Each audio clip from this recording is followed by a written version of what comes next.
চাওকচোন কিমান লেতেৰা পানী আমাৰ কলৰ পানীখিনি মানে কিমান লেতেৰা আমাৰ এইফালে চবৰে পানী বহুত কষ্ট আজি পানী আনাই সেইটো কাৰণে পানী চাফা কৰিলোঁ। আসসালামু আলাইকুম, মই নাছৰিন আকৌ আপোনালোকৰ মাজত আহিছোঁ।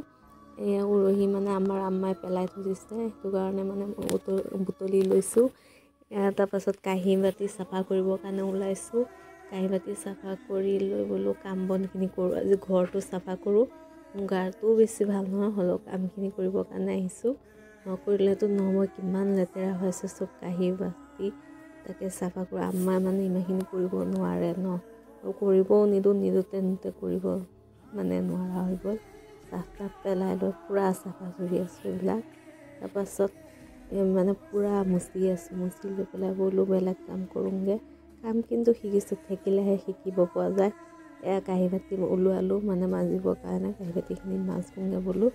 মাজি লৈ পেলাই ঘৰটো বোলো মুচি লওঁ। তাৰপিছতে ঘৰ মুচিবৰ কাৰণে পানী যোগাৰ কৰিছোঁ, পানী যোগাৰ কৰি আছোঁ। ঘৰটো মুচোঁ বোলো, নুমুচিলেতো নহ'ব, লেতেৰা হৈ থাকে। কিনো মুচিম আৰু, লেতেৰাটো নহয়ে, এতিয়া মুচিম অকণ পিছতকৈ লেতেৰা অলপ চাফা কৰি ৰাখিছোঁ, নহ'লেতো ভাল নালাগে। কাম শিকাৰ কাৰণে বহুত কষ্ট কৰি শিকিছোঁ। আগত কিন্তু কাম কৰিবই নোৱাৰিছিলোঁ, পিছত মানে মই কি ক'লোঁ, বহুত কাহিনী থাকে মানুহৰ মানে এটা মানে কাম কৰিব গ'লে। মোৰ শিকা বহুত ৰিজন আছে, এদিন ক'ম আপোনাহঁতকো, শুনিব পাৰে। তাৰপাছত ভাবিলোঁ এই দুপৰীয়া ৰান্ধো, শাক আনি থৈছে, শাকখিনিও ভাজিব লাগিব। সেইটো কাৰণে এই শাক ভাজা মানে চেষ্টা কৰি আছোঁ। শাকখিনি ভাজি লৈ তাৰপাছত ৰন্ধা বঢ়া হৈ গ'ল, মানে বাকী ৰন্ধাখিনি নেদেখালোঁ আপোনাহঁতক। তাৰপাছত এয়া ৰান্ধি বাঢ়ি বোলো, তাৰপাছত আম্মাই কৈছে যে তই মোক হেৰিখিনি কৰি দেচোন, এই মিক্সিত মানে পিঠাগুড়ি মাৰি লাগে।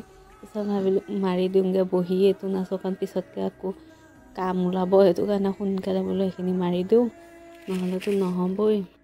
তাৰপিছত মাৰি আছোঁ মানে আম্মাৰ লগত চুকতি মাৰি আছোঁ।